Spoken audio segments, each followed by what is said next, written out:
ഗാസയിൽ ഹമാസിനെ തളയ്ക്കാൻ പാക് പട്ടാളം ഇറങ്ങുന്നു. മുസ്ലിം രാജ്യങ്ങളിലെ സൈന്യത്തെ ഗാസയിലേക്ക് അയക്കാൻ ഒരുങ്ങുന്നത് ട്രംപ് ഒരുക്കുന്ന വമ്പൻ കെണിയാണ് എന്നതാണ് ഇപ്പോൾ വലിയൊരു വിലയിരുത്തലായി പുറത്തുവരുന്നത്.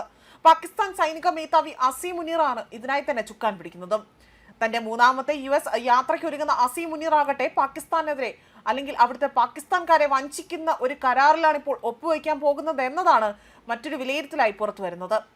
ഇത്രയും കാലം പാകിസ്ഥാൻ എന്ന രാജ്യമാകട്ടെ മുസ്ലിങ്ങളുടെ താല്പര്യം സംരക്ഷിക്കാൻ നിലകൊള്ളുന്ന രാജ്യമായി മാറുകയും അവിടുത്തെ നേതാവ് എന്ന നിലയിൽ കർക്കശക്കാരനായ അല്ലെങ്കിൽ കർശനമായ നിലപാടുകൾ സ്വീകരിച്ചു പോരുന്ന പട്ടാള മേധാവിയായ അസീം മുനീർ ഇപ്പോൾ വലിയൊരു സ്വീകാര്യത തന്നെയാണ് ഈ ഒരു വിഷയത്തിൽ ഉണ്ടായിരിക്കുന്നത്. എന്നാൽ ഈ അവസരത്തിലൂടെ തന്നെ അത് തിരുത്തി കുറിക്കും അല്ലെങ്കിൽ അത്തരമൊരു പ്രതിച്ഛായ തന്നെ അസീം മുനീർ മാറ്റുമെന്നതാണ് മറ്റൊരു വിലയിരുത്തൽ അല്ലെങ്കിൽ സൂചനയായി പുറത്തു വരുന്നത്.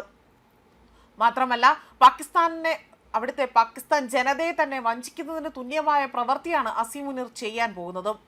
ഇസ്രായേൽ ഹമാസ് സമാധാനം പുനർസ്ഥാപിക്കാൻ ഗാസയിൽ മുസ്ലിം രാജ്യങ്ങളിൽ നിന്നുള്ള പട്ടാളക്കാരെ നിയോഗിക്കാനുള്ള ട്രംപിന്റെ തീരുമാനം അനുസരിച്ചുകൊണ്ടാണ് പാകിസ്ഥാൻ പട്ടാളക്കാരെ ഗാസയിലേക്ക് അയക്കാൻ ഇപ്പോൾ സമ്മതം അറിയിച്ചുകൊണ്ട് അസീം മുനീർ ഒപ്പുവയ്ക്കാൻ ഒരുങ്ങുന്നത്, ഈ ഒരു കരാറിലേക്ക് ഒപ്പുവയ്ക്കാൻ ഒരുങ്ങുന്നതെന്നതാണ് റിപ്പോർട്ടുകൾ സൂചിപ്പിക്കുന്നത്.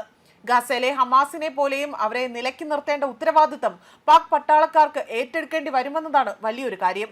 അപ്പോൾ അവിടെ മുസ്ലിം ഇതരയായ സൈന്യമായി തന്നെ പാകിസ്ഥാൻ സൈന്യം മാറേണ്ടി വരുമെന്നതും മറ്റൊരു വസ്തുതയാണ്. ഇത് പാകിസ്ഥാനികൾക്കിടയിൽ തന്നെ അസീം മുനീറിന് ചീത്തപ്പേരുണ്ടാക്കുന്ന മറ്റൊരു പ്രവൃത്തിയായി തന്നെ വിലയിരുത്തപ്പെടുന്നു. അന്താരാഷ്ട്ര സമാധാന ദൗത്യത്തിന്റെ ഭാഗമായി തന്നെ ഗാസയിലേക്ക് സുരക്ഷാ സേനയെ വിന്യസിപ്പിക്കാൻ തയ്യാറാണ് എന്ന് കഴിഞ്ഞ ദിവസങ്ങളിൽ പാകിസ്ഥാൻ ഉപപ്രധാനമന്ത്രിയായ ഇഷാഖ് ദറാണ് ഈ ഒരു പ്രസ്താവന പുറത്തിറക്കിയത്. US പ്രസിഡന്റ് ഡൊണാൾഡ് ട്രംപിന്റെ ഗാസ സമാധാന പദ്ധതിക്ക് ഐക്യരാഷ്ട്രസഭയുടെ സുരക്ഷാ കൗൺസിലിൽ അനുകൂലമായ വോട്ടുകൾ ലഭിച്ചിരുന്നു. അന്താരാഷ്ട്ര സേനയെ വിന്യസിപ്പിക്കുന്നത് ഉൾപ്പെടെയുള്ള പദ്ധതികളായിരുന്നു ഇതിൽ ഉൾപ്പെടുത്തിയതും. നവംബർ 2ാം വാരം നടന്ന വോട്ടെടുപ്പിലൂടെ തന്നെ വെടിനിർത്തൽ നടപ്പിലാക്കൽ, പുനർനിർമ്മാണം, ഗാസയിലെ ഭരണം എന്നിവയ്ക്കായുള്ള സമഗ്രമായ ആദ്യ അന്താരാഷ്ട്ര രൂപരേഖയായ അമേരിക്കയുടെ 20 ചട്ടക്കൂടിന് അംഗീകാരം ലഭിച്ചിരുന്നു. UK, ഫ്രാൻസ്, സൊമാലിയ ഉൾപ്പെടെ തന്നെ 13 രാജ്യങ്ങൾ ഈ ഒരു പ്രമേയത്തെ പിന്തുണച്ചുകൊണ്ട് രംഗത്ത് വരികയും ചെയ്തതാണ്. എന്നാൽ ആരും എതിർത്ത് വോട്ട് ചെയ്തില്ല എന്നത് മറ്റൊരു ശ്രദ്ധേയമായ കാര്യമാണ്. റഷ്യയും ചൈനയും വോട്ടെടുപ്പിൽ നിന്ന് വിട്ടുനിൽക്കുകയും ചെയ്തു. കഴിഞ്ഞ മാസം ഇസ്രായേലും ഹമാസും ഈ പദ്ധതിയുടെ ആദ്യഘട്ടവുമായി തന്നെ മുന്നോട്ട് പോവുകയും ചെയ്തതാണ്. അതായത് 2 വർഷം നീണ്ടുനിന്ന യുദ്ധം അവസാനിപ്പിക്കുകയും കരാറിന് അത്യന്താപേക്ഷിതമായി തന്നെ കണ്ട ബന്ദിമോചന കരാറിന് അംഗീകാരം നൽകുകയും ചെയ്തിരുന്നു.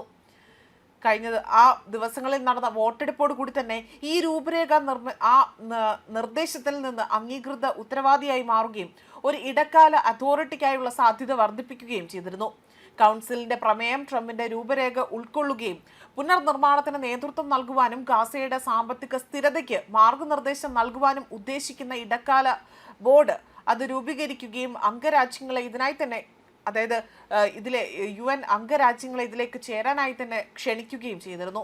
ഇതിനെല്ലാം ഒടുവിലാണ് ഇപ്പോൾ പാക് സൈനിക മേധാവി അസീം മുനീറിന് കെണി വെച്ചുകൊണ്ട് തന്നെ ഉറ്റ ചെങ്ങാതി എന്ന് ഇപ്പോൾ സ്വയം വിശേഷിപ്പിക്കുന്ന ട്രംപ് തന്നെ ഇത്തരം ഒരു രീതിയിലേക്ക് രംഗത്ത് വന്നിരിക്കുന്നത്. അതായത് പാകിസ്ഥാൻ എന്ന രാജ്യമാകട്ടെ മുസ്ലിം രാഷ്ട്രമായി തന്നെ അറിയപ്പെടുകയും അല്ലെങ്കിൽ മുസ്ലിം പ്രതിച്ഛായ കാത്തുസൂക്ഷിക്കുന്ന ഒരു രാഷ്ട്രമാണ്.